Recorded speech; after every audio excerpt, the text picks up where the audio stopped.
Now let us shift our attention to the central part of the continent. The Democratic Republic of Congo is courting new investors in its mining sector. Reports suggest that the DRC, which is the world's top cobalt supplier, is wooing new investors from Saudi Arabia to invest in its mining sector. This is to help the Central African country to diversify and reduce its over-reliance on Chinese companies that are dominating the mining industry in the country. In an interview with Reuters news agency, Marcelini Palaku, who is a senior government official, said that the Chinese investors dominate the mining sector, which is now presenting a risk to the country's economy. Now, Paluku had added that the DRC was now trying to diversify its partnerships so the country does not have to rely on one partner. The official also noted that the country was talking to all the parties who are interested in doing business with the country. The DRC has also been reportedly courting the European Union and India to move away from the current joint ventures, which are heavily skewed in favor of Chinese investors. Chinese companies, some of which are state-backed, have over the past few years emerged as the biggest investors in the DRC. This is at a time when the world's second-largest economy has been aggressively looking to pursue copper and cobalt supplies for its rapidly expanding electric vehicle industry. The country currently owns 80% of the mines in the DRC. China has also been ramping up investments and production for copper and cobalt in the Central African country. Now, companies such as CMOC Group are now the world's biggest cobalt miners, as the Chinese company boots out the output at the Teneke Fugurumi mine in the DRC's south.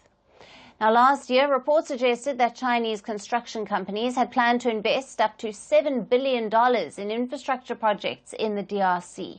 However, in recent months, Kinshasa has tried to pivot away from China's dominance over its mining sector. And there are a couple of reasons for this shift. The first one is the DRC's growing role in the international metal markets. The DRC recently overtook Peru to become the second largest producer of copper and is by far the world's biggest source of cobalt. Both of these commodities are key to the global energy transition, and thus the DRC wants a bigger role.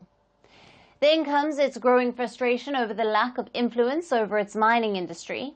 The Democratic Republic of Congo has limited control over its mining sector, particularly cobalt, which is a key resource in many electric vehicle batteries. The country accounted for about 3/4 of global output of the metal in 2023. But a spike in production by miners in the nation, particularly China's CMOC, has pushed prices to 8-year lows. And so the government is making strategic choices about who runs Congo's mines. In August last year, Kinshasa opposed a proposal by a mining company to sell its copper and cobalt mines in the Central African country to China's Norin Mining.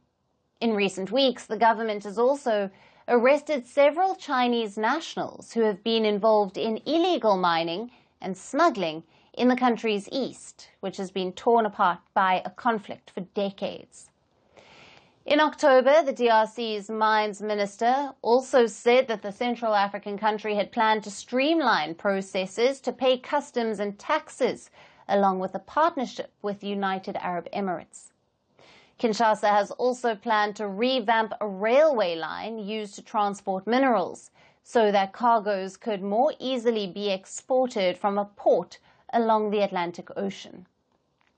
So as the DRC moves away from China by courting new investors, is this the beginning of the end of Xi Jinping's China dream in the Central African nation?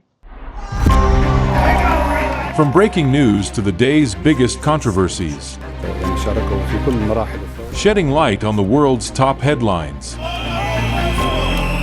detailed analysis on the stories that matter the most to you. Catch it all on Spotlight at 6 p.m. India time and 12:30 GMT, only on Firstpost.